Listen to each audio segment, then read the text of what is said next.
Başladıq. Deməli, bugünlərin ilk mövzumuz olacaqdır model anlayışı. Həmişə bu tipli mövzularda çox asan nəzəriyyələr qoyurlar. Əslində, asan deməmizə baxmayaraq bir o qədər də çaşdırıcı olur. Çünki çox vaxt biz asanlara fikir vermirik. Ona görə bugün biz model anlayışında ən kiçik nəzəriyyələrə belə diqqətli fikir verməyə çalışaq. Uşaqlar, yadınızda saxlayın ki, 80% diqqətlə qulaq asmanız, daha doğrusu diqqətlə qulaq asmanız 80% mövzunu qavramanıza kömək edəcək. 20% isə oxuyaraq bir dəfə də üstündən keçərək daha yaxşı yadda saxlaya bilərsiniz. Qısa qeydlər götürmək istəyənlər isə lap yaxşı, yəni bu daha qəşəngdir, əllə yazılan bir şey. Deməli, bugünlərin biz model anlayışının içində qraflardan tutmuş, cədvəl informasiya modelindən tutmuş, kompüter modelləşdirməsinə qədər izah edəcəm. Amma ilk öncə olaraq bu anlayışın özünün mahiyyətini başa düşməliyik. Model anlayışı nədir? Ümumiyyətlə, model nədir?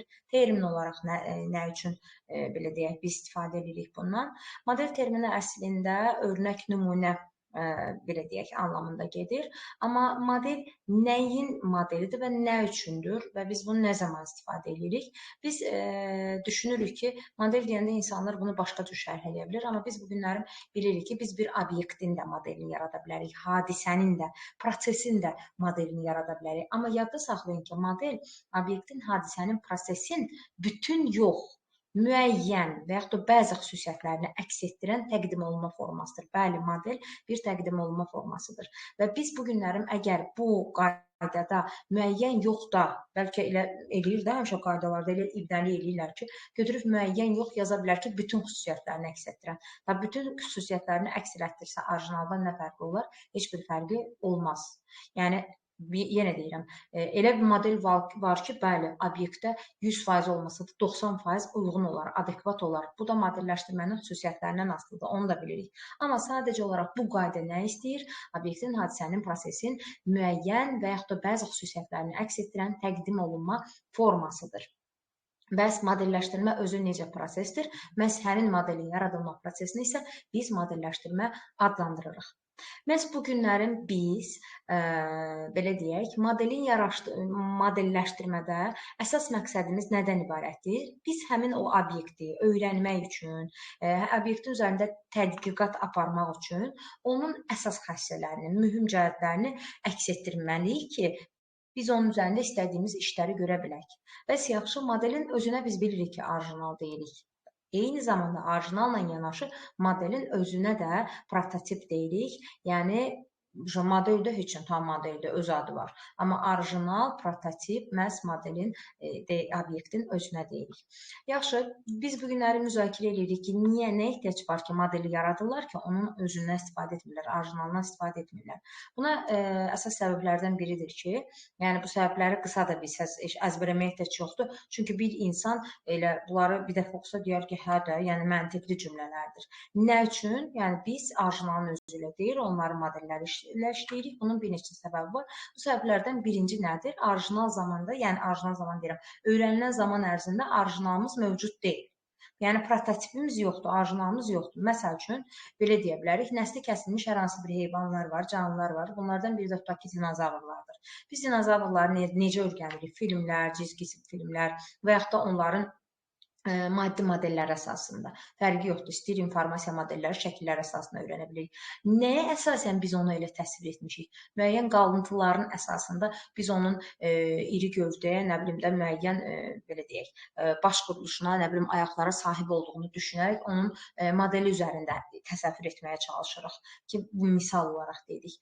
Və yaxud da keçmişin olmasın, hər hansı bir gələcəyin də obyekti ola bilər ki, yəni biz onu reallaşdıra bilmərik. Gələcəkdə elə bir şey olsa, belə bir şey olsa nə olar deyirik. Məsəl üçün, onlardan bilirsiniz ki, dünyanı həqiqətən qorxuya sala biləcək nüvə müharibəsidir ki, nüvə müharibəsi olsa nə olar? Ən çox fiziklər tərəfindən araşdırılan bir hissədir ki, bəli, həqiqətən nüvə silahı istifadə olunarsa müharibələrdə, nüvə müharibəsi olarsa planetimizdə yəni acınacaqlı bir vəziyyət olar ki, hansı ki, bunu da nüvə qışı adlandırıblar həmin nəzəri modeli ki, belə vəziyyətlər ola bilər.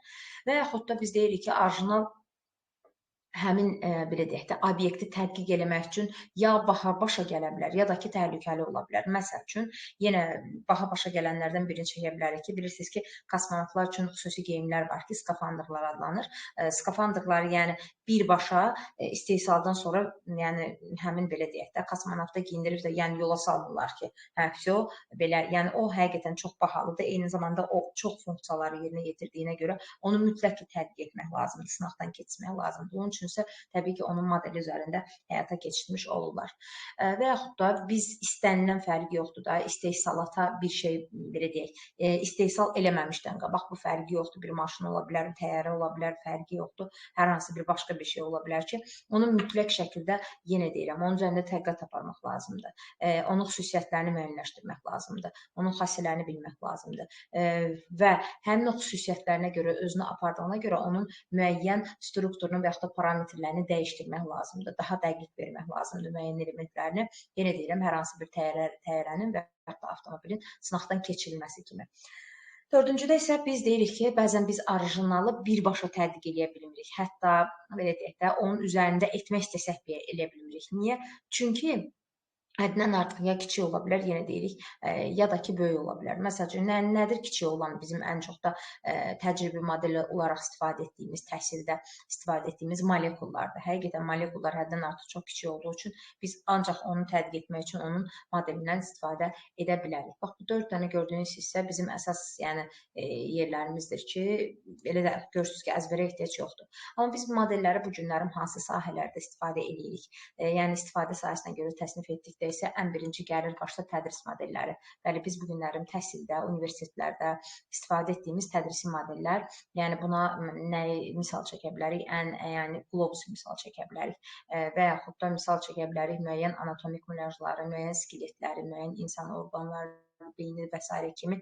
Yəni bu kimi vəsaitlərin hamısını biz tədris modelləri olaraq uyğunlaşdıra bilərik. Hansı ki, fərqi yoxdur. Bunların içində bilirsiniz də modellər bir də maddi və informasiya deyə təsnif olunur. Fərqi yoxdur. Bütün istər maddi, istər informasiya modelləri tədris modelləri adlanır.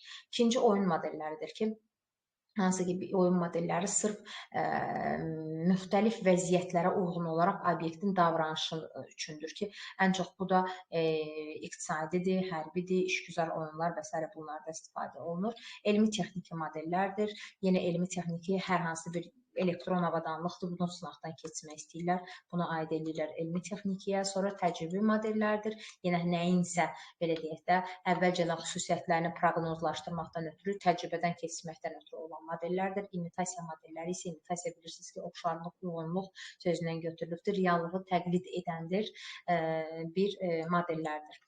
Uşaqlar, ən sadə sual deyək. Modelin başlıca xassəsi nədir? Ora ayrı-ayrı şeylər qoyacaqdır. Modelin başlıca xassəsi adekvatlıqdır. Nədir adekvatlıq? Yəni, model orijinala nə qədər uyğundur?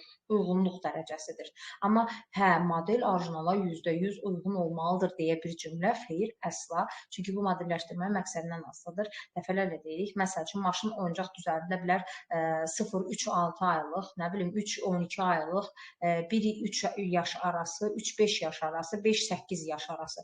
Təbii ki, fikir verirsiniz ki, maşın düzəldilən oyuncaq maşınlar belə yaşdan asılı olaraq öz belə deyək də parametrlərinə, xüsusiyyətlərini dəyişə bilir və görürsünüz ki, get-gedə orijinal maşını daha çox əks elətdirmiş olur. Ona görə də modelin başlıca xassəsi onun adekvatlığıdır və bu da %100 adekvat və yaxud da uyğun olmaq deyil. modelləşdirmənin məqsədindən asılıdır.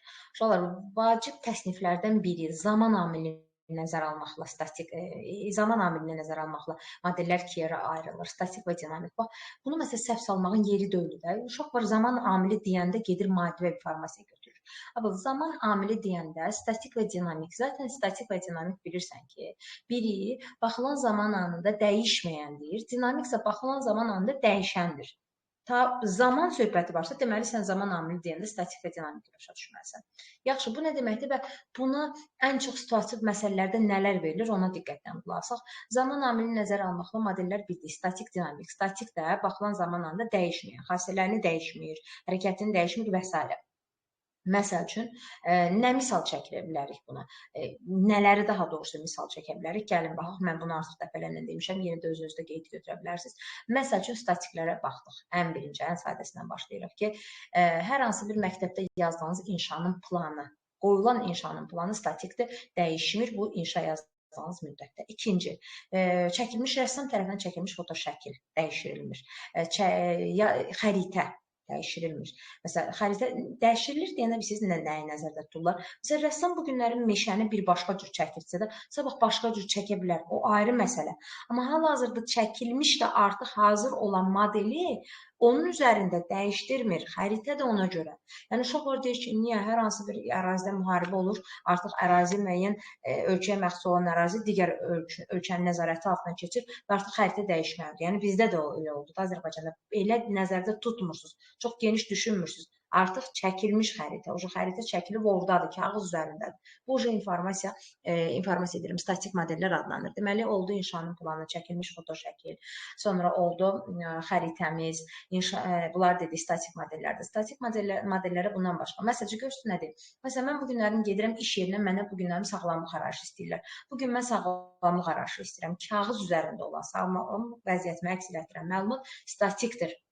Niyə uşaqlar? Bu niyə dəyişsin ki, baxılan zamanında 6 ay, 1 ildən sonra məndən sağlamlıq arayışı istəyəndə mən ona aparıb verəndə deyəcək bu aktuallığını itiribdir. Amma mənim məlumatlarım, sağlamlıq məlumatlarım kart içərisindədirsə də, kartın içərisində olan sağlamlıq məlumatlarını hər an oraya yeni məlumat, belə deyək, doldurmaqla o məlumatı dəyişmək olur. Ona görə sağlamlıq kartı olur dinamik, sağlamlıq arayışı isə olur statik. Yəni, sizə elə situasiya düşə bilər ki, mən dediklərim onun içində olmaya bilər.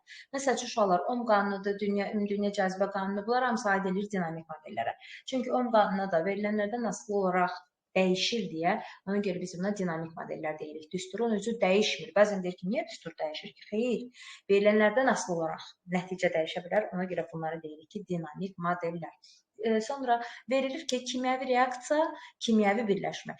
Yenə deyirik, reaksiya nədir? Sən, belə deyək, qaba nə tökəcəksənsə, asılı olaraq, zamandan asılı olaraq sən orada reaksiyanı dəyişəcəksən. Ona görə bu dinamik modeldir. Amma kimyəvi birləşmə, ən sadə deyək, H2O deyək, natri xlor deyək və s. Bunlar artıq tamamlanmış bir şeydir deyə, bunlar statik modellərə aid olmuş olur. Qalanları yenə yadıma nə çıxsa uşaqlar deyərəm, hələlik budur yadıma gələnlər. Bildiniz artıq məğzini, əsas statik və dinamik kimlər yadından çıxartmışsa da. Sonra gəldik təqdim olunma formasına görə. Təqdim olunma formasına görə modellər ikiyə yerə ayrılır ki, buna maddi və informasiya deyirik. Çox vaxt bunun üzərində də bəzi müzakirələr olur ki, məsəl üçün, biri qaydanı deyir ki, maddi modellərə əllə toxunmaq olur, informasiya toxunmaq olmur. O zaman deyirik ki, qlobus maddidir, xəritə isə informasiyadır. Çox da deyir ki, niyə? Mən xəritəyə də əlimi vura bilirəm axı. Söhbət əli vurmaqdan getmir. Sən əlinlə toxunduqda taktil olaraq orijinal obyektin fiziki göstəricilərini, vizual obrazını hiss edə bilirsən. Yəni, sən qlobusa əllə toxunanda, hətta gözün də yox, əlinlə sən onun yumru olduğunu hiss edirsənsə də, deməli, bu maddi modeldir. Amma mən xəritə adi bir kağız üzərindədirsə də, təbii ki, sən orada yəni onu hiss etməyəcəksən. Yəni, əlinlə o qədər toxun ki, xəritənin olduğunu bilməyəcəksən ki, bu xəritədir. Ona görə maddi ilə informasiyanın əsas, belə deyək, fərqləri bundan ibarətdir. Sonra uşaqlar, Əsasən biz bugündən sonra informasiya modellərindən danışırıq. Bugün deyəndə, yəni maddi modelləri kənarda qoyuruq. İnformasiya modellərinin təsvir üsullarından biri cədvəldir, digəri sxemdir, digəri şəkildir, bir də mətindir. Bunu informasiyanın təqdim olunma formaları ilə qatmayın. İnformasiya təqdim olunma formaları yadınıza salası olsaq, biz WhatsApp-da hər gün bir-birimizə hansı formalarda mesajlar göndəririk? Sözlə göndəririk. Bu mətin adlanır. Mətin var, ədədi orada ayrıca təsvir ediblər. Şəkli ayrıca təsvir ediblər. Səsi və videonu da ayrıca təsvir edərək 5 dənə təqdim olunma forması deyir. Amma informasiyanın modellərinin əsas növləri deyəndə sözdür, cədvəldir, sxemdir, şəkildir. Amma biz belə deyək də, informasiyanın təqdim olunma formalarında qrafiki deyəndə onun içində şəkil də gedir, sxem də gedir, cədvəl də gedir və s. gedir. Amma burada ayrıca qeyd eləmiş olublar. Tamam. Cədvəl informasiya modellərində əsas nələrdir? Bir dəqiqə bağışlayın. Deməli, cədvəl informasiya modellərində uşaqlar, əsasən biz hamımız cədvəli tanıyırıq. Demək olar ki, Excel, Access, Word, hər bir yerdə cədvəldən istifadə edirik. Hətta HTML belə cədvəlin sətir və sütunlardan ibarət olduğunu bilirik və sətir və sütunların kəsməsində xana olduğunu da bilirik. Və eyni zamanda həmin o xanalarda hansı növ informasiyalar, ədəd də ola bilir, mətin də ola bilir, şəkil də ola bilir və s. Və biz cədvəl informasiya modelini ən çox istifadə edirik məntiq məsələlərində. Hansı ki, məntiq məsələlərində 5-6 dənə adam verir, nə bilim, ixtisasları verir, verilən mülahisələrə əsasən cədvəl informasiya modeli ilə daha rahat tapmış oluruq. Amma nəzəriyyə baxımından siz bu günlərim cədvəl informasiya modelində nələri bilməlisiniz? Cədvəl informasiya modelinə əsasən bu günlərim cədvəlin özü neçə cür cədvəl var? 2 cür cədvəl var uşaqlar. Obyekt və obyekt tipli xassə. Obyekt tipli xassə. Ən sadə misallardan biri, bəzən elə cədvəl olur ki, müzakirəyə səbəb olur, onu da deyim. Burada da biraz natamamlıq var demin özündə də. Məsəl üçün, sırf bir cədvələ aid eləyə bilərsən, deyə bilərsən ki, mən bu cədvəldən də obyekt tipli də cədvəl düzəldə bilərəm, obyekt xassə tipli də düzəldə bilərəm. Ona görə çox qarışdırmayın orada. Əsasən, obyekt xassə ilə obyekt tipli nəyinə görə fərqlənir? Deyir ki, obyekt xassiyyət tipli cədvəllərdə sətir və sütunların kəsişməsi olan xanalarda müxtəlif tipli verilənlər yerləşir. Orada mətin də yerləşə bilər, orada ədəd də yerləşə bilər, şəkil də yerləşə bilər, hər bir şey yerləşə bilər. Amma obyekt tipli cədvəllərdə sırf 2 obyekt arasında münasibət göstərilir ki, orada eyni tipli verilən olacaqdır. Ya ədəd olacaq, ya söz olacaq, ya da hər hansı bir işarə olacaqdır. Hamısının bir arada olması mümkün deyil. Məsəl üçün, burada gördüyünüz cədvəldə, təbii ki, bu obyekt xassə tiplidir. Gördüyünüz kimi, müəllifin kitablarının müəyyən illərdə və rəflərə yerləşdirilməsidir ki, hər hansı bir kiçik kitabxana haqqında məlumatdır. Mən məsəl üçün desəm ki, mənim şagirdlərimin adları, soyadları, topladıqları bal, şəkilləri, nə bilim, hər bir xoşladıqları fən, mən belə bir cədvəl düzəltsəm nə olacaqdır? Təbii ki, obyekt xassə. Obyekt mənim şagirdlərimdir. Qalan xanalarda olan məlumatlar isə onların xassələridir. Amma obyekt tipli cədvəl qurası olsa, məsəl üçün, hal-hazırda nümunədə verilmiş cədvəl obyektdir. Hansı ki, biz qraflara əsasən qonşuluq matrisi quranda biz əslində obyekt tipli cədvəl qurmuş oluruq. Hansı ki, biz həmişə deyirik, obyekt tipli cədvəldə soldakı, yuxarıdakı xana boş qalır. Məsəl üçün, mən obyekt tipli xanaya uyğun olaraq, belə deyim də sizə, şagirdlər haqqında məsələn cədvəl qursam, belə deyim də, burada şagirdləri qoyaram. Burada da şagirdlərin imtahan hansı fəndən imtahan veriblərsə, onları yazaram. Təbii ki, bu zaman mən necə obyekt bir cədvəl qura bilərəm. Amma mən bunu yəni başqa cür də əks elətdirməyimiz mümkündür. Yəni başqa cür də verə bilərik. Sonra, məsəl üçün, başqa cür deyəndə nəyi nəzərdə tuturam? Mən ta ki, burada yazaram ad, belə deyim də, bura ad yazaram, burada var şagirdlərimin adı, burada fənlər ola bilər. Fənlərdən başqa məlumatlar da qoya bilərəm. Bu zaman deyə bilərəm, obyekt xassədir. Yəni, obyekt tiplərdə ən çox, bax, buradakı xananın boş olmağına fikir verin. Gəldik qraf informasiya modeli. Biz keçən səfər sizlə Access-i keçəndə verilənlər modelini də keçmişdik. Verilənlər modeli bilirsiniz nədir? Məlumatları strukturlaşdırmaq üçün quruluş formalarıdır ki, hansı ki, orada verilənlər modellərindən bir iyerarxik var idi. Yoxdur, budur. Yaxşıdır. Hə, Verilənlər modellərindən bilirsiniz ki, iyerarxik var idi, bir də şəbəkə var idi. Məhz o iyerarxik qrafda istifadə olunan qrafın xüsusi növü ağacvaridir. Orada adı çəkilən şəbəkə isə bu günlərin biz ən çox üzərində danışacağımız qraf informasiya modelidir. Bu günlərin biz qraflar haqqında danışanda gözümüzün qabağında sanki canlanan elə verilənlərdə olan şəbəkədir. Hansı ki, qraflar nələrdən ibarət olur? Qraflar sırf, belə deyək, fərqi yoxdur. İxtiyari qaydada yerləşdirilmiş müəyyən obyektlərdən ibarət olur ki, həmin obyektlər arasında bu cür əlaqəyə biz ümumi qraf adlandırırıq. Amma qrafın özü, belə deyək də, qrafda olan obyektlərin özü adlanır təpələr, onları birləşdirən xəttlərə isə biz tillər deyirik. Qrafın təpələri ya rəqəmlərlə, ya da latın əlifbasının böyük hərflərindən istifadə olunaraq yazıla bilər. Məsəl üçün, hal-hazırda gördüyünüz qrafda 6 təpəmiz mövcuddur. Amma biri kənarda və heç bir digər təpələrlə əlaqəsi olmayan bir təpədir ki, biz deyirik, heç bir təpə ilə əlaqəsi olmayan biz təpəyə yalqız təpə deyirik. Və təbii ki, belə bir şey mümkündürmü? Mümkündür. Bu günlərin biz nəzəri sualaraq bizə sual verilə bilər ki, biz qrafı hansı üsullarla təqdim edə bilərik? Bu üsullardan birincisi qonşuluq siyahısıdır. Qonşuluq siyahısı və qonşuluq matrisi. Hal-hazırda bu qrafa əsasən solda gördüyünüz qonşuluq siyahısıdır ki, bizə əgər sağdakı qraf verilməyib də, sağda sadəcə olaraq qonşuluq siyahısı verilərsə, biz qonşuluq siyahısına əsasən qrafda olan tillərin sayını necə müəyyən edə bilərik? Çəkəkmi? Xeyr, əsla ehtiyac yoxdur. Bəs necə tapmalıyıq? Baxın, qonşuluq siyahısını ümumiyyətlə və yaxud da bizə verilə bilər qraf variantlardan hansı verilmiş qrafa uyğun qonşuluq siyahısıdır. Qonşuluq siyahısında görürsünüz ki, sanki elə bir obyekt xassiyyət tipli cədvəl qurulur. Bir sütunda təpələr, digər sütunda isə qonşuluq siyahısı olan, həmin təpələrə uyğun olan qonşuluqlar verilir. Və artıq biz gəlin baxaq görək, bu qonşuluq siyahısına uyğun tillərin sayını necə tapacaq. Birinci sıfırın əlaqəsi olduğu 1, 2, 4 təpələri o deməkdir ki, artıq bizim 3 dənə tilimiz mövcuddur. Təkrarlanan tillərdən qaçırıq, hansı ki, artıq sıfırla 1 münasibətini burada qeyd etmişiksə də 1 ilə 0 münasibətini artıq yazmırıq. Bunun üzərinə xətt çəkəndən sonra mən artıq 1-in digər təpələrlə qonşusu, yəni 2, 3, 4-ü də nəzərə alaraq 3 dənə yolunun olduğunu deyirəm. Sonra gəldik ikinci münasibətə. Görürsünüz ki, 0 ilə 2-nin əlaqəsi burada nəzərdə tutulubsa da, 1 ilə 2-nin nəzərdə tutulubsa da, o zaman mən burada yenidən eyni qonşunu tili sayası deyiləm. Eyni şəkildə 1-in 3 ilə əlaqəsi burada nəzərdə tutulubsa da, 3-ün 1 ilə əlaqəsi 1-in 3 ilə əlaqəsi göstərilməyəcəkdir. Onu da bunu da biz sildik. Sonra nəyimiz qaldı? Bir də yenə eyni şəkildə 0-la, burada gördüyünüz kimi 4-ün əlaqəsi götürülübdür. 1 ilə 4-ün əlaqəsi götürülübdür. 4 ilə 0 və 1-in əlaqələri təkrar götürüləsi deyil.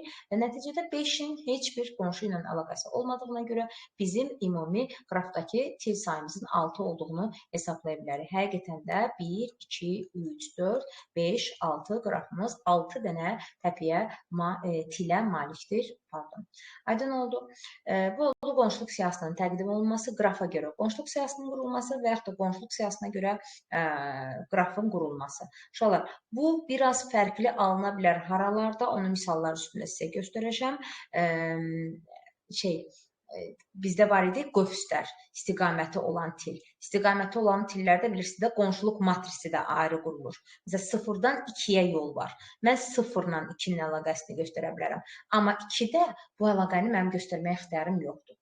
Onsuz da sayılmayacaq, amma yenə də ixtiyarım yoxdur. Oxa görə yəni qonşuları müəyyən edə bilirik. Sonra gəldik. İkinci bizim təqdim olunma formamızdan biri təbii ki, qonşuluq matrisimizdir. Qonşuluq matrisində uşaqlar bəzən görürsünüz ki, qonşuluq matrisində xanalarda 0-1-lər yox da rəqəmlər olur. O nə zaman olur? Bizim qrafımız çəkili qraf olanda. Çəkili qraf nə deməkdir? Til müəyyən ədədə malik olanda, uzunluğa malik olanda. Məsəl üçün, 1-dən 2-yə gedər tilin uzunluğu məsəl üçün 7-dir. O zaman artıq qonşuluq matrisi qurulanda, təbii ki, burada 0-1-lər yox, əlaqələri təmin edən kəsişmələrdə 1 ilə 2-nin kəsişməsi haradır və yaxud da fərqi yoxdur, 2 ilə 1-in də olar, çünki bu adi qrafdır, yönəldilmiş qraf deyil. orta artıq 7 yazırıq ki, soruşa bilərsiniz ki, ola bilərmi ki, qarışıq olsun? Yəni, qrafın yarı tillərinin üzərində rəqəm olsun, yarılarında olmasın. Yəni, olanlarda belə deyək də, olanlarda ədədlərin özünü yazaq, olmayanlarda isə 1 və yaxud 0 yazaq. Xeyr, elə şey yoxdur. Sırf qraf ya çəkili qraf olur, tillərin üzərində rəqəmlər olur, ya da sadə olur. Rəqəmlər olanda kəsişmələrdə həmin rəqəmlər, kəsişmə olmayan yerlərdə isə 0 yazmırıq.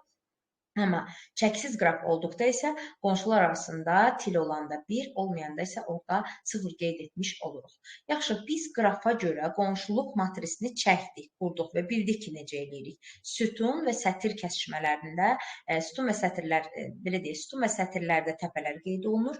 Onların kəsişdiyi xanalarda isə onlar arasında əlaqələr 1, olmayanlar isə 0-la təmin olur. Amma biz bunu görmədən belə, bu qrafa əsasən, bu qrafda olan, məsələn, qarışıq qraflar olur da, bu qrafda olan birlərin və sıfırların sayını necə tapılır uşaqlar? Yoxdur soldakını, burası deyiləm, çox böyükdür qrafın. Birinci təpələrin sayı yazılır ki, burada fərqi yoxdur, yalqız təpələr də qeyd olunur. 2, 4, 6.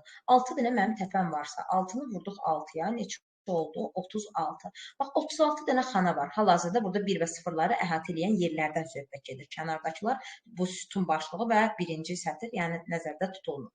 36 xanadan hansının mən hal-hazırda 1 olduğunu bilməliyəm. Bu zaman biz nə edirik? Görürsünüz ki, hər təbədən til bir cür çıxır da. Birindən 2 dənə çıxır, birindən 3 dənə çıxır, birindən 1 dənə çıxır, birində isə heç yoxdur. Bu tür, yəni bu cür qraflarda biz nə edirik? Sadəcə tillərimizi sayırıq. Tillərimizi sayandan sonra 6 dənə tilimiz mövcuddur. 6-nı niyə 2-yə vururuq ay uşaqlar? Əgər birlər bu cür tapılırsa, tili sayıramsa da 6-nı 2-yə vururam, o zaman tili təzədən til sayını 2-yə vurmalıyam. Çünki bilirik ki, bu adi qrafdır deyə 0-dan 2-yə gedən yol. Burada bizə bir dəfə 0-ın sətrində qeyd olunursa, bir dəfə də 2-dən 0-a gedən yol, bir dəfə də burada qeyd olunacaq. Yəni, bir til öz birini 2 yerdə qeyd edir. Ona görə 6-nı 2-yə vuraraq ümumi 12 dənə birin olduğunu bilirik. 0-ın sayını tapmaqdan ötürü də sadəcə olaraq 36-dan 12 çıxmaqla bu qrafda 24 dənə 0-ın olduğunu bilə bilərik. Bu getdi, bunu kənara qoyduq, bunu başa düşdük, necə eləməliyik? Yaxşı, bu səfər qonşuluq matrisimiz var, bu səfər qrafımız yoxdur. Bizdən til sayını soruşur. Biz bu münasibətdə nəyə fikir verməliyik? Mənim qrafım adi qrafdırmı, yönəldilmiş qrafdır? Böyük əksəriyyət suallarda özü deyir ora, adi qraf yaxud da yönəldilmiş qrafdır. Amma deməsə belə, mən bilərəm ki, məsələn, hal-hazırda buradakı adi qrafdır, onu bilirik. Yönəldilmiş qrafda isə bütün tilləri qövs olan qrafdır. Yəni, bütün tillərdə belə ox olur. Adi qrafın hardan olduğunu bilərik qonşuluq matrisinə görə. Baxın, 1 ilə 0 ilə 1 əlaqəsi varsa, 1 ilə 0 əlaqəsi var. Eyni əlaqələr hər birində mövcuddur. O zaman biz verilmiş qonşuluq matrisinə görə belə bir diaqonal boyunca xətt çəkirik. Bu birinci soldur. Diaqonal boyunca xətt çəkində görürsünüz ki, 1 və 0-lar diaqonalın yuxarı və aşağısındakında simmetrik şəkildədir, eyni yerlərdədir. O zaman ya yuxarıdakı ya da aşağıdakı birlərin sayını saymaqla ümumi tillərin sayını tapmağımız mümkündür və beləliklə 6 dənə tilin olduğunu bilirik. İstər yuxarını sayın, istər aşağını sayın, 6 dənə tilimiz mövcuddur. Bəs yaxşı, adi qraf olsaydı bu necə olardı uşaqlar? Adi qraflarda isə, adi qraf deyirəm, bu adi qrafdaydı. Yönəldilmiş qrafda isə 0 ilə 1 arasında əlaqə varsa, tutaq ki, mən məsəl üçün belə bir ox çəkirəm burada. Artıq sən 1 ilə 0 arasında 1 yox da 0 yazarşıydın. Ona görə də diaqonal boyunca birlər və 0-lar simmetrik şəkildə deyil də, yalnızca olaraq birlər ən çox, belə deyək, diaqonalın yuxarı tərəfində qalmış olacaqdır. Ona görə diaqonal çəkərək əslində müəyyən edə bilərsiniz. Diaqonallar simmetrik olaraq 1 və 0-lar düzülübsə bu adi, o zaman diaqonal ya yuxarı və ya aşağısını, diaqonal boyunca simmetrik deyilsə də, yalnızca yuxarıda olan birlərin sayını saya bilərsiniz. Buradan başqa demək istədiyim nə idi? Bəzən buna aid bir-iki sual yenə üzərində danışmaq istəyirəm. Məsəl üçün, bəzən deyir ki,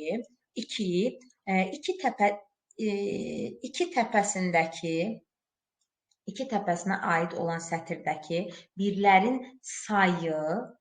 sayı 5 təpəsində olan sıfırların sayından nə qədər azdır? Baxın, bu yoxdur ha, soldakı qonşuluq matrisi yoxdur. Yenə qurmalı deyiləm. Mən bunu necə hesablamalıyam? Birinci, mən bilməliyəm ki, 2 təpəsinə məxsus olan sətirdə neçə dənə 0 və yaxud da neçə dənə birim var ki? Neçə 1 və yaxud da neçə sıfırım var? Bunu necə saymaq lazımdır uşaqlar? Yadınızda saxlayın. 2-nin özü də daxil olmaqla qonşu olduqları təpələr onlara, təpələrin sayı onlara 1 verir. Qonşu olmayanlar isə onlara 0 verir. Gəlin bunu da sayaq. Ümumi neçə dənə təpəmiz var? 6 dənə təpəmiz var. 2-nin neçə təpə ilə qonşusu var? 2 dənə təpəsi ilə. Onda deməli 2 sətrində nə mövcuddur? 2 dənə birim mövcuddur. Qalan 6-dan da ikisini çıxmaqla 4 dənə də 2 sətrində nəyimiz mövcuddur? Sıfırımız mövcuddur. Özünüz baxa bilərsiniz ki, həqiqətən 2 təpəsinə malik olan sətirdə 2 dənə birimiz var. Bizə nə demişdi? 5 təpəsində olan sətirdəki sıfırların sayına nə qədər azdır? Uşaqlar, 5 təpəsi yalqız təpə olduğuna görə 5 təpəsindən bir dənə də olsa gələn gedən til yoxdur deyə elə özü qarışıq deyə bilərik ki, 5 təpəsi isə bizə 6 dənə sıfır verir. Nə qədər az dediyinə görə imtahanda çox qısa şeylərə fikir verin. Təbii ki, qədər dediyinə görə 6-dan da 2-ni çıxmaqla 4 vahid az olduğunu görə bilərik. Hə, dəfə desəydi 6-dan 6-nı 2-yə bölməklə 3 dəfə daha az olduğunu vurğulaya bilərik. Yəni, buralarda diqqətli olun, bu tipli suallar bizə verilir. Qonşuluq matrisi isə hələlik, yəni matris haqqında hələlik müzakirələrimizi elədik. İndi gəldik hələlik ki, bu il imtahanda düşməyən buranın nəzəriyyə suallarına. Nəzəriyyələrdən birinci yoldur. Yol nədir ümumiyyətcə? Yolun qaydasını bir dənə başa düşək. Deməli, yolun öz qaydası çox belə deyək, dəhşətizm bir şeydir. Dəhşətizm deyəndə, məsəl üçün, əzbəri sevməyən uşaq heç bunun yadını saxlayası deyil, amma mahiyyətini bilsə yaxşıdır. Məsəl üçün, mənə buradan bir dənə yol göstər deyəndə, mən deyərəm ki, 1, 2, 3 yoldur. Yaxud da 1, 2, 3, 4 yoldur. 1, 2, 3, 4, 6 yoldur. Və yaxud da deyə bilərəm ki, 1, 2, 3, 4, 5 yoldur. Bax belə. Yolda nə hiss etmirik? Qapanma. Ona görə yolun qaydasında nə var? Deyir, sonuncudan başqa hər bir tilin son təpəsi, sonuncudan başqa hər bir tilin son təpəsi. Bax, sonuncu tili nəzərdə tutmuş. Bax, bu tilin son təpəsi, yəni 4. O biri tilin başlanğıcısa, deməli, sənin yolun var da, sən qapanmağa doğru getmirsən. Bəs yaxşı, bu olmasa nə baş verir? O zaman biz dövrə yaranırıq. Məsəl üçün, gəlin bir dənə dövrə götürək. Bax, 1, 2, 5 götürək. Elə, mən bunu götürdüm. Məsəl üçün, hal-hazırda burada baxası olsaq, məsəl üçün, mən bu tili götürürəm. O qaydanı burada tətbiq etməyə çalışıram. Bu tilin, belə deyək, hər bir tilin son təpəsi. Bu tilin son təpəsi 5-dir. O bir tilin başlanğıc təpəsi olarsa, yəni, burada görürsünüz artıq qapanma yaranmış olur. Qapanma olan, qapalı yola isə biz dövrə deyirik. 1, 2, 5-imiz dövrədir. 1, 2, 3, 4, 5 bu da yenə dövrədir. Məsələn, burada neçə dənə dövrə var tap desək, yəni biz bunu taparıq. 2, 3, 4, 5 bu da dövrədir. Dövrələr ən, belə deyək, həqiqətən saçma suallardan biridir ki, çox vaxtı biz tapırıq 5 dənə dövrə, testdə verilir 3 dənə. Biz tapırıq 5 dənə, testdə verilir, nə bilim, 8 dənə. Yəni, imtahana inşallah ki, belə bir sual olmaz. Böyük ehtimal ki, elə bir sual olsa da səhv olacaqdır. Əgər çox diqqətli olmasalar. Bir sözlə bildiz uşaqlar, dövrəni qatmayın. Çox vaxtı dövrəni nə ilə qatırlar uşaqlar? İlgəklə uşaqlar. Burada görürsünüz ilgək nədir? Adi ilgəyi tikişlə yadda saxlayın da. İndi deyəcəksiniz ki, yəni biz tikişi hardan bilək və s. Elə bil əlinə iynə götürüb bir nöqtəcə eləcə belə tikirsən, yəni bir nöqtəyəcə belə ilgək vurursan. Ki, ilgək nə deməkdir? Bir təpədən çıxıb eyni təpəyə qayıdan tilə deyirik. Baxın, axırda nə deyirəm? Tilə. Uşaq soruşur.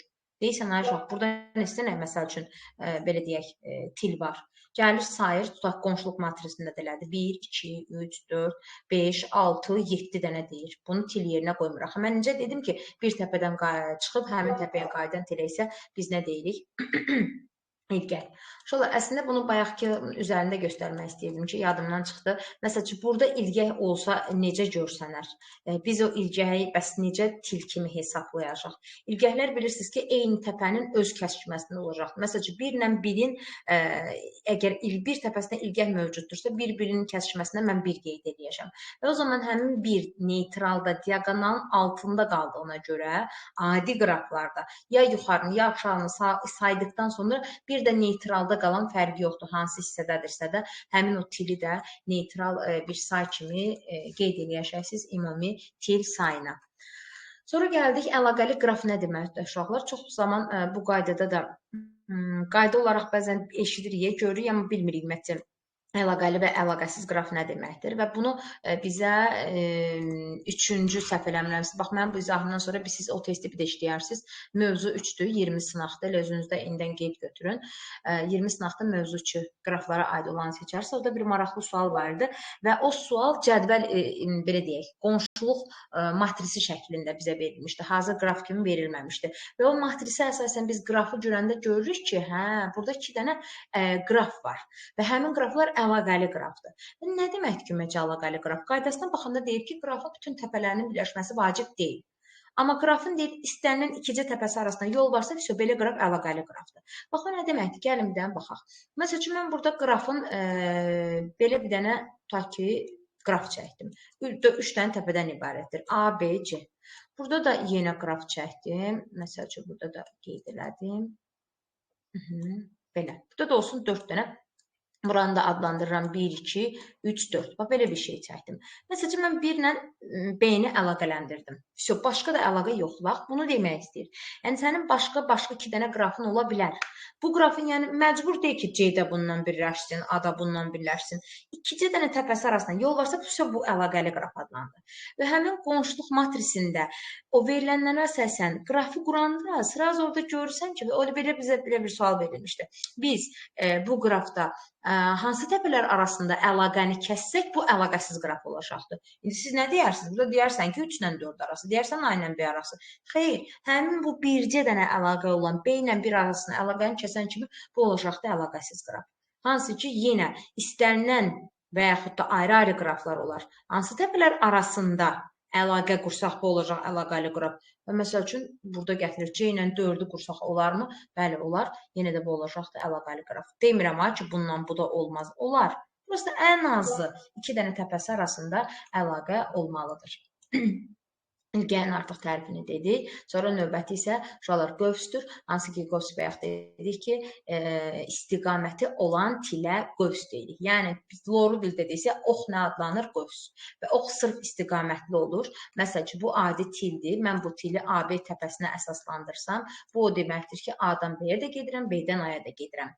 Və mən buna ox qoydumsa, kim kimin qonşusudur? Burada təkcə A-ya qonşu olan B-dir. B isə qonşu olmayacaqdır. Sən qonşuluq matrisi qursan, A ilə B-nin kəsişməsində A sətirdən 1 qoyacaqsan, B ilə A-nın kəsişməsində B sətrində isə 1 yox 0 qeyd edəcəksən. Çünki mənim qonşularım məndən gedən yollardır. Mənə gələnlər isə mənim qonşum sayılmırlar. Məhz belə tilin müəyyən istiqaməti varsa, biz buna qövs adı veririk. Bəs yaxşı, yönəldilmiş qraf və yaxud da digər adı ilə diqraf nədir uşaqlar? Yönəldilmiş qraf isə bütün tilləri qövs olan qrafa biz deyirik yönəldilmiş qraf və buna aid misallar bilirsiniz də nədir? A təpəsindən G təpəsinə neçə yolla gedirik falan filan. Yəni bu cür düşür. Uşaqlar, ola bilərmi ki, qarışıq da ola bilər münasibət. Bəli, bir qrafın içində ola bilər ki, eləcə tild olsun, eləcə qövs olsun və s. İndi buna da aid, yenə deyirəm, misallar üstündə tez-tez keçəcək. Bunu da qoyduq bir kənarda yönəldilmiş qraf. Bunlar heç, bunlar asan misallardır. Məsəl üçün, bura baxaq, artıq uşaqlar gördüyünüz kimi bu sxemdir, bu isə qrafdır və artıq bu qraf çəkili qraf adlanır. Tilin üzərində müəyyən ədəd oldusa, bu oldu çəkili qraf, bu isə adlandı AC tilinin çəkisi. C ilgəyinin çəkisi də 2-yə malikdir. Görürsünüz ki, artıq çəkili qrafın qonşuluq matrisi 1 və 0-lardan deyil də, məhz həmin tillərin üzərində olan rəqəmlər qeyd olunur ki, burada artıq 0-ı görə bilməzsiniz. Məsələn, uşaqlar, buna aid necə bir sual verilə bilər? Gəlin baxaq. Yazıla bilər ki, verilmiş qrafa əsasən, baxın, şey yoxdur, qonşuluq matrisi yoxdur. Verilmiş qrafa əsasən hansı təpənin sətrində ən böyük dəyər olacaqdır? Məsəl üçün, A-nın qonşuları kimdir? C ilə B. Gördüyünüz kimi, A sətrində hansı rəqəmlər mövcuddur? 12 ilə 8. Heç bunu görməyə ehtiyac yoxdur. Bunları baxıram, deyirəm, hə, A təpəsi bizə 20 ədədini verəcəkdir. C-yə baxıram. C-nin neçə dənə qonşuları var? Demək, C-nin qonşuları A-dır, B-dir, bir də D-dir. O zaman toplayaq. Deməli, 8, 4, 12, 2 də burada, 16. Bu da oldu neçə? 21. Aha, C ucu 21 oldu, dəyər oldu. D neçə olacaqdı? 10. B neçə olacaqdı? 6, 5, 11. Bu da olacaqdı 23. Ən böyük dəyərə malik olan təpə hansıymış? Təbii ki, B təpəsi oldu. Yəni, bu cür suallar da verilə bilir. Sonra gəldik hansılara? Bu tipli misalları bilirik artıq. Bunun misalları üzərində deyəcəm sizə. Elə bir qeyri-adi bir tərəfləri yoxdur. Ümumi məlumatları verdik. Uşaqlar bir daha getdik. Arrayda buna aid yaxşı suallar var. Hərəsindən bir dənə test izah eləyək.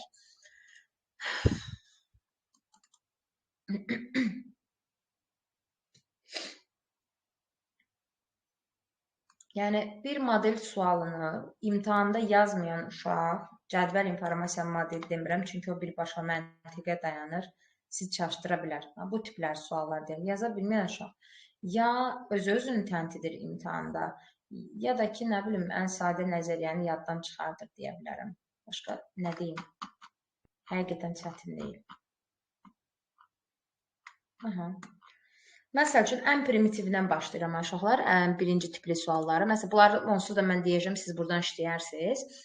Hərəsindən birini mən eləyim. Qrafın qonşuluq matrisində görürsünüz nə deyir? C sütunundakı birlərin sayı. Uşaqlar, yadda saxlayın. Birində sütun deyə bilər, birində sətir deyə bilər. Adi qraf üçün bu əhəmiyyət kəsb eləmir. C sütununda, C təpəsinə malik olan sütunda da eyni dəyərlər olacaq, sətrində də eyni. Amma yönəldilmiş qrafda təbii ki, başqa cür olar. Ona görə bu kimi sütun, sətir sözlərini yadda saxlayın ki, heç vaxt yönəldilmiş qraflarda verməzlər. Adi qraflarda verəcəklər. Doğruca, yəqin ki, yönəldilmiş deyəndə bilirsiniz nəyə nəzər tuturam. Oxlardan ibarət olan. Mən bunu qonşuluq matrisini qurmadan tapa bilərəm. Əlbəttə ki, bayaqki kimi C sütununda nə olar? Amma o qədər incəlik var ki, uşaqlar. O qədər 3, 4, 5, 7 ilə işləyə bilərsiniz ki, 7-dən 5 çıxıb 1 də yaza bilərsiniz. Bax, bir dənə buna diqqətli olun. Əsas istədiyim budur. Valla mən imtahanda yenə deyirəm, özüm də iştirak edirəm. Hər il MİQ imtahanda da iştirak edirəm. Mənim özümün səhvlərim nədən ibarətdir? Diqqətsizlik səhvi. Ona görə eləməyin bunu. C sütunundakı birlərin sayı Y sütunundakı sıfırların sayından neçə vahid azdır? Sonra C sütunundakı birlərin sayını necə hesablayıram? Mənim qonşularım mənim birlərimdir. Adi qraf olduğuna görə elə hamısını sayıram da ürəkliyəm. Amma adi qraf olmasaydı, gedən oxları sayacaqdım, yoxsa gələn oxları? Təbii ki, gedən oxları. O zaman problemim yoxdur. Çünki o zaman 1, 2, 3. Mənim 3 dənə tilim gedirsə, deməli mənim 3 dənə birim mövcuddur. Sıfırın sayını necə hesablayırıq? Ümumi təpə sayını sayaraq, özümdə daxil olmaqla 3-ü çıxaraq. Və baxıram ki, 2, 4, 6, 7. 7 dənə təpə mövcuddur. 7-dən 3-ü çıxmaqla mənim 4 dənə sıfırım mövcuddur. Əlaqəli olmayan qraflar, təpələrim mənə sıfır verir. O zaman bizə də deyir ki, neçə dənə deyir sıfırların sayına neçə vahid azdır. Gördüyümüz kimi 4-dən də 3 çıxmaqla 1-i tətbiq edə bilərik. İnşallah ola bilər hardasa diqqətsizlik səhv eləyirəm yenə də burada deməyimə rəğmən. Səsinizi açıb yəni deyə bilərsiniz. Sonra yenə bayaqki kimi qrafın qonşuluq matrisinin sətir üzrə xanalarında yalnız bir sıfır olan təpə hansıdır? Belə mən baxası olsam, deməli yalnız bir sıfır varsa, deməli bu daha çox təpələrlə qonşudur. Elə daha çox təpə ilə qonşu olan hansı təpəcəni gözümə görsənir B? B bircə dənə özünlə qonşu deyil. 4 təpənin 4-ünlə də qonşudur. Özünün ilgəyi olsaydı, heç bir sıfıra malik olmayacaqdı. Ona görə bir dənə sıfır olan budur. Amma yenə sual verirsə ki, A-nın neçə dənə sıfır var? A-nın ümumi təpə sayımız 5 dənə olduğuna görə A ikisindən qonşudursa da A 3 dənə sıfıra malikdir. Y 3 dənə sıfıra malikdir. D də 3 dənə, C də 3 dənə sıfıra malikdir. Bu da eyni tipli sualdır, tabulara demirik. Bu asandır. A təpəsindən L təpəsinə getmək üçün birlərlə gedirik təbii ki. Görün, burada bir çətir bir məqam yoxdur. Yox, ən çox geri qayıtma oxlar çaşdırır. Məsəl üçün, uşaqlar, A təpəsindən L təpəsinə F təpəsindən keçməklə, yəni mütləq keçməlisən ay bala. Uşaq belə olanda öz başından götürür, hansısa təpəni kəsir. Eləmə, etmə. Yolu əlinə al, get, sonra sən o görəcəksən ki, hansısa təpə F-i saymadan keçir. Məsəl üçün, belə eləyirik. Götürün birinci ümumi A-dan çıxış dəyərlərini bir verdim. B hələ gözləyir, çünki bir çıxışı var. C-yə baxıram ki, C girişləri bəllidir. C burada birlə gedir, burada birlə gedir. Burada, bir də burada. İndi D-yə baxıram. D-yə görürsünüz ki, 2 dənə girişi var, 2 dənə. Buranı mən hal-hazırki vəziyyətdə. Götürüb kəssəydim, neynəmiş olardım? Doğru iş görmürəm axı. Çünki K-nın özü F-dən keçəcəkdir. Ona görə K-ya gələn dəyərlər hesablanmalıdır. 2-ni burada qeyd edirəm. K-nın girişləri 3 oldusa da mən buranı kəsəcəm. Çünki bax bu yol görürsünüz ADKL və yaxud da ACKL F-i saymayacaqdır. Ona görə mən bu yolu kəsərəm ki, hə, bax, buradan olmaz mənə keçmək. Amma K-nın ümumi giriş dəyərlərinin 3 olduğuna görə F-ə 3 dəyərinlə də getməliyəm. Sonra yenə C-nin B-yə baxıram. B-nin dəyəri 2-dir deyə 2 ilə də çıxmalıdır. İndi diqqətlə baxaq. Mən bu yolu kəsməliyəmmi? Əlbəttə ki, kəsəcəm. Çox vaxt deyilir, yox, niyə kəsək ki? F-dən Y-yə gəlir də, qoy bu da hesaplansın. Xeyr. A, B, Y, K, A, B, Y, L getdi. Yəni saymayacaqdır. Ona görə konkret şəkildə bunu kəsirik ki, bu olmaz. Bu bizə xeyir eləmir. Və yaxud da C-dən Y-yə gedəni kəsməliyəmmi? Əlbəttə kəsməliyəm. A, C, Y, L gördünüz, getdim, çatdım, F-i saymadım. F-ə gələsi olsaq, F-in ümumi dəyərləri görürsünüz ki, 3 ilə 1-dir. Deməli, mən 4 ilə çıxmalıyam. 4 ilə bura gedəcəm, 4 ilə Y-yə getməliyəm. Y-in digər yolların kəsildiyinə nəzərən 4-ü saxlayıram, 4 ilə də çıxışım olmalıdır. Və nəticədə elə giriş tilləri 8 olaraq hesablanmalıdır. Yəni, bu bildiniz. Amma keçməməklə deyəndə konkret elə bəri başlandan kəsin ki, hə, keçməyəcəm. Girişlərini və çıxışlarını kəsin, getsin. Sonra hansı tiplər maraqlıdır, onlara deyim sizə. Bunları artıq dedik, buna ehtiyac yoxdur. Sətr sütun üzrə. Bax, maraqlı olanlardan biridir. Ən çox qonşusu olan təpəni müəyyən edin. Məsələn, A-nın neçə dənə qonşusu var? Bütün çıxan oxlar A-nın qonşusudur. 1, 2, 3, 4, 5. A-nın 5 dənə qonşusu var. Məsələn, B-nin görürsünüz girən til var. Bu mənim qonşum deyil. Yalnızca çıxanlar ona görə 2-dir. Yəni, bu qayda ilə sayası olsa, C-yə görürsünüz 3 dənə gələn til var. Bir dənə də ona görə C tək qonşuludur. Yenə D-yə baxası olsan, gələnlər sayılmır, gedən birdir deyə bircə dənə qonşusu var. Y-yə baxası olsam, hamısı gələnlərdə bir dənə deyə bir dənə qonşusu var. F-ə baxası olsam, biraz diqqətlə baxaq. F-in neçə dənəsi mövcuddur? Gəlir, gəlir, sayılmır, gəlir, gəlir. Amma hansıdır mənim qonşularım, məndən gedən oxlar? 1-dir, 2-dir, 3-dür. F-də 3 qonşuludur. G-yə baxası olsam, G-də də bunlar sayılmır. Girişlər, çıxışlar isə 1, 2-dir. H-a baxası olsam, yenə eyni şəkildə 1, 2-dir. Ona görə ən çox qonşusu olan təpə 5-dir ki, sırf məndən gedən oxlar sayılır. Mənə gələn oxlar isə sayılmır. Tamam, buranı getdik. Burada deməli, A təpəsinə evdə bu hamısı bildiyimiz suallardır. Qrafik çəkim xanılardakı dəyərlərin cəmi ən böyük olan. Buna ehtiyac yoxdur. Artıq bildikdə xanılardakı dəyərlər necə hesablanır? Müalicə su gətirəsiniz. Sonra bunları bildik. Maraqlı suallardan biri bax bunlardır suallar. Məsəlcə 33 tipli sual. Variantları da çox bir-birinə yaxın qoyurlar və sənin burada şifahi tapmağın biraz da çaşdırıcı ola bilər. Ona görə gəlin buna diqqətlə baxaq. 33-cü sualda bizə nə deyir? Deməli, deyir ki, adi təpələr arasında ən qısa yol. Yəni, okey, belə tap problem yoxdur. Yəni, A-dan D-yə getdim 7. Yox, başqaları da ola bilər. A-dan C-yə gedə bilərəm. Amma ən qəşəng, rahat şəkildə tapmaq istəyirsənsə, bilirəm. Yəni, imtahanda vərəqiniz problemi olur sizdə, onu da başa düşürəm. Amma yenə də imkan tapsan, eləyə bilsən, bu üsul çox rahatdır. Adi təpələr arasında ən qısa dediyinə görə, ən qısalardan, məsəl üçün, başlaya bilərsən. Amma yenə də adi təpəsinin olduğunu zaten görürsən ki, sırazı elə üstündə də yazdım 7, mən bura 7 ilə gəldim. Növbəti qısamız nədir? C-dir. C-ni yoxlayaq, məncə sonra B-yə keçək. Çünki C 2-dir, amma demək olmaz. B 3 olmana baxma, digər bəkətillərdə daha qısa yolu gedəcəm. A ilə C 2-dir. 2-nin hansı qonşuları var? C-dən A-ya qaydası döyüləm. Təbii ki, buranı işləyir. C-dən B-yə, bir də D-yə gedə bilərəm. C-dən D-yə gedirəmsə də çatdım. C-dən D-yə gedən til isə 1-dir. Məsələn, bunları toplayası olsam 2 və 1, 3 ilə getmiş oldum. Variantda tapdımsa, əgər variant sualıdırsa, mən niyə bunun davamına getməliyəm ki? Konkret, deyəcəm 3-dən kiçik olmadığına görə 3-ü götürdüm. Amma təbii ki, açıq sualdırsa da, ki, yenə özün işləyə-işləyə zaten görəcəksən ki, bundan yekələrinə gedirsən sən. Məsəl üçün, C-dən D-yə çatmısansa 3 ilə açıq sual da olsa, C-dən B-ni götürəcəksənmi? Xeyr, dəyərləndirməyəcəksən. Və yaxud da A-dan B-yə gedəcəksənsə, elə A-dan B-nin özü 3-dürsə də, heç o birisinə getməyə ehtiyac yoxdur. B-dən D-yə getməyə ehtiyac yoxdur. Yenə 6 olacaqdır. Yəni, bu üsul məncə daha üsul, həm də daha əmin üsuldur ki, əmin olursan ki, nədir. Sonra bu tipli suallarda nədir? Deməli, məsələn, AF məntəqələr arasında ən qısa yolun uzunluğu yenə eyni şəkildə tapacaqsınız. Məsələn, sual verirsə ki, qonşuluq matrisinə əsasən bu necə qrafdır? Adi yoxsa yönəldilmiş qraf? Təbii ki, mən heç diaqonal çəkməyə də ehtiyac yoxdur. Görürəm ki, burada yönəldilmiş adi qrafdır. Çünki diaqonal boyunca simmetrik olaraq yuxarıdakı və aşağıdakılar ədədlər eynidir. Ona görə tillərin sayını mən necə tapacağam? Ya yuxarıdakı, ya da aşağıdakıları ədədləri saymaqla ki, ilgək də mövcud deyil. Soruşula bilər ki, ilgək varmı? Xeyr, ilgək yoxdur. Çünki eyni təpələrin kəsişməsində olan rəqəmlər mövcud deyil. Qalandakı A-da neft məntəqələri ən qısa yolu bayaqki üsulunda tapmağınız mümkündür.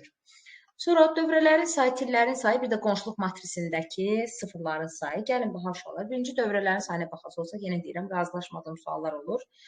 Neçə dənə dövrəmiz mövcuddur? Bu gördüyünüz dövrə 1, bu gördüyünüz 2, sonra burada olan 3-ümüz. Sonra bura gəldik, burada oldu 4 dənəmiz, bura oldu 5 dənəmiz, bir də lap ümumi götürəcəyimiz 6 dənəmiz. Mən indi belə tapdım, bilmirəm, yəni 6 dənə dövrəmiz oldu. 6 dənə dövrəni burada qeyd elədik. Tillərin sayını tapası olsaq, tillərin sayı göz qabağındadır ki, 1, 2, 3, 4, 5, 6, 7 dənə də tilimiz mövcuddur. Matrisindəki sıfırların sayı deyəndə sıfırların sayını biz birbaşa tapa bilmirik. Xanaların sayını, birlərin sayını tapdıqdan sonra xanaların sayını, birlərin sayını çıxırıq. Xana sayını necə tapırıq, neçə təpəmiz mövcuddur? Bizim burada 5 dənə təpəmiz mövcuddur. 5-i 5-ə vurmaqla ümumiyyətcə qonşuluq matrisində 25 dənə sıfırın olduğunu bildik. Həmin o qonşuluq matrisində və yaxud fərqi yoxdur, çəki matrisidir indi burada. Ədədlərin sayını çıxdıqdan sonra sıfırların sayıdır ki, əslində belə sual vermək normal deyil. Çünki qonşuluq matrisində çəkili qrafda heç vaxt sıfır olmur. Yəni, bunu biraz anormal verilibdir bu sual. Amma yenə də biz necə eləməliyik? Heç nə, tillərin ümumi sayını sayırıq, 2-yə vururuq. Tillərin sayı 7 olduğuna görə 7-ni 2-yə vurmaqla 14 dənə bizim burada birimiz mövcuddur. Yenidən də 25-dən çıxmaqla 14-ümüzü, geriyə qalan 11 dənə sıfırımızı da burada qeyd edə bilərik ki, 11 dənə də sıfırımız mövcuddur. Tamam, bunu da bildik. Sonra burada başqa nəyə baxa bilərik? Bu da eyni şeydir, yəni fərqi yoxdur. Bunlara ehtiyac yoxdur demək. Fərqi olaraq, gəlin bura baxaq. Bu biraz nəzəriyyə yönümlü sualdır. Deyir, çəki matrisindən səslən qraf haqqında doğru fikirləri müəyyən edin. Bizə ilgəyi olan qrafdır. Hardan bildik? Aynen A-nın eyni təpənin kəsişməsində ədəd mövcuddur. Bəli, ilgəyi olan, nə deyir bizə? İlgəyi olan deyir diqrafdır. Diqraf nə idi? Yönəldilmiş qrafdır. Və eyni şəkildə deyir ki, ilgəyi olan adi qrafdır. İndi gəlin baxaq. Bu, ilgəyi olan diqrafdırmı, yoxsa qrafdırmı? Bunu hardan bilə bilərik? A-dan B-yə mən 8-dən getmişəm, amma B-dən A-ya fərqli rəqəmdir. Ola bilir, hətta var və yaxud biz demişdik ki, heç yoxdur, amma ola bilir. Fərqli olmağı belə artıq bunun qraf, adi qraf yox, diqraf olması deməkdir. Bayaqkına oxşuyur da belə bil ki. Yəni, mən yönəldilmiş şəkildə A-dan B-yə, yəni istiqamət şəkildə 8 ilə getmişəmsə də təzədən B-dən A-ya isə istiqamət olaraq 2 ilə getmişəm. Gördüyünüz kimi yönəldilmiş qraf da ona görə birinci variant doğrudur, ikinci isə yanlışdır. Birincini seçdik, ikinci getdi. Dövrəsi olan qrafdır. Uşaqlar, təbii ki, belə deyək, biz artıq burada qapanma mövcuddursa, məsələn, ən adi primitiv misal çəkək. Məsələn, A-dan B-yə gedə bilərik, sonra hardan B-dən C-yə gedə bilərik, sonra da yenə C-dən A-ya. Artıq gördünüz, dövrəmiz mövcud oldu. Yenə təbii ki, diqraf oldu. Adi qraf deyil. Ona görə üçüncü doğru oldu.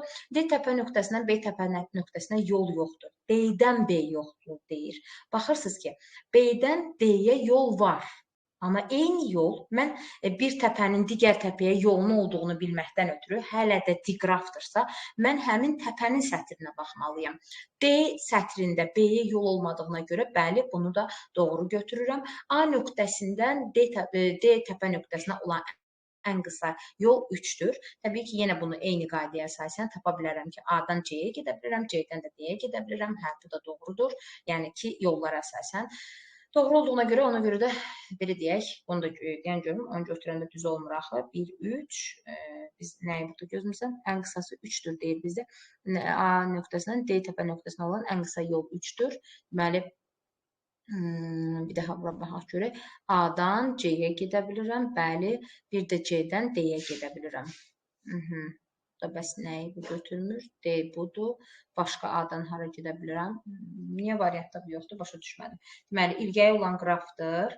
Bəli, bunu götürdük. Dövrəsi olan diqrafdır. Bunu da götürdük. 1, 3. D təpəsindən B nöqtəsinə yol yoxdur. Bir dənə bir məqam var ki, D təpəsinin D təpə nöqtəsindən B təpə nöqtəsinə yol yoxdur deyəndə biz birbaşa düşündük də. Bu məncə birbaşanı demir. Ona görə də bizim burada götürməli olduğumuz variantımız 1, 3, 6 olacaqdır. Bəli, mən birbaşa baxdım, amma birbaşa sözü yoxdur axı. Biz burada başqa yollarla da gedib çatmağımız mümkündür. Sonra gəldik. Yenə 40 tipli suallar özünüz işləyəcəksiniz. Belə qarışıq qraflar olanda yenə də bu sıfırların sayını necə müəyyən edəcəyik? Bunların tapılmasının yenə dedik 2 üsulu var. Üsullardan biri olacaqdır ki, biz buradakı təpələri sayacaq. Gəlin elə bir dəfə də bunun üstündə eləyək, başqalarını özünüz eləyəcəksiniz. Burada neçə dənə təpəmiz mövcuddur? Deməli, 2, 4, 6, 8, 10, 12, bir dənə də 13. 13-ü vuracaq 13-ə, biz burada alacaq necə? 169 dənə xanamız var.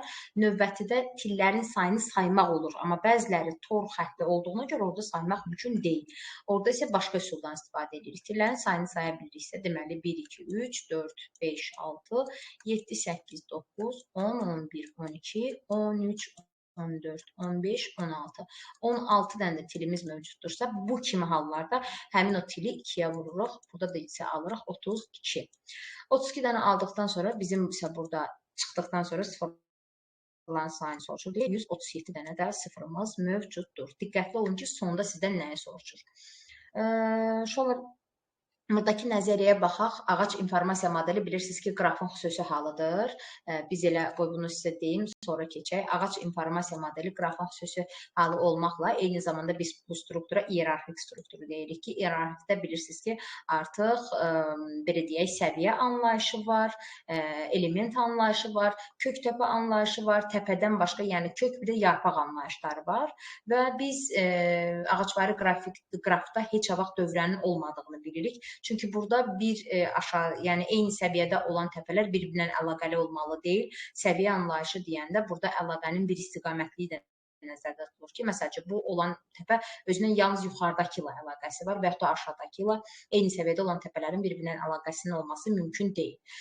Kök təpə bir ağacvari quruluşda bircə dənə olur, qalan təpələr isə istənilən sayda ola bilər və eyni şəkildə yarpaqlar da mövcuddur ki, yarpaqlar ən aşağıda olan tillərdir ki, təpələrdir ki, bunlardan sonra artıq til yoxdur. Yarpaqlar da sayında biraz diqqətli olun. Bəzən hamısı eyni səviyyədə olur, birini aparıb belə yuxarıya falan qoyurlar. Yəni indi hal-hazırda indiyənə qədər belə bir sualımız yoxdur. Və bilirsiniz ki, ağacvari iyerarxik quruluşu biz ən çox harda istifadə edirik?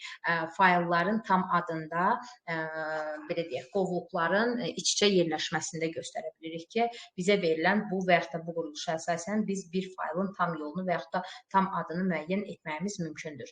Bir də biz iyerarxik üsuldan hardan istifadə edə bilərik? Məsəl üçün yazılır ki, 1, 3, 8 rəqəmlərindən istifadə etməklə 8 rəqəminin təkrarlanmadığı neçə dənə 3 rəqəmli ədəd düzəldə bilərik. O zaman artıq ağacvari quruluşdan rahat şəkildə istifadə edə bilərik. Ona gəlin baxaq görək bizə nə deyir. Ağacvari informasiya modeli ilə bağlı doğru olmayan fikri müəyyən edir. Qraf informasiya modelinin xüsusi halıdır. Bəli. Sonuncu təpə nöqtələri yarpaq adlanır. Bəli.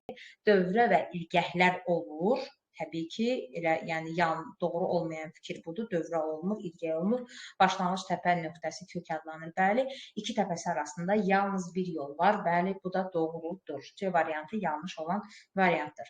Sonra bir də ən əsas suallardan biri budur. Maraqlı bir şeydir. Həm qayda kimi yadda saxlaya bilərsiniz, həm də özünüzdə kiçik bir isbat apara bilərsiniz ki, deyir təpə nöqtələrinin sayı 11 olan ağacın neçə tili var? Uşaqlar, kimin yadındadır? Kim necə məsəl üçün xatırlayır ki, ağacvari quruluşda təpə sayı mı çox olurdu, yoxsa til sayı mı çox olurdu? Əzbər yadımdan çıxdı imtahanda. Nə etməliyəm?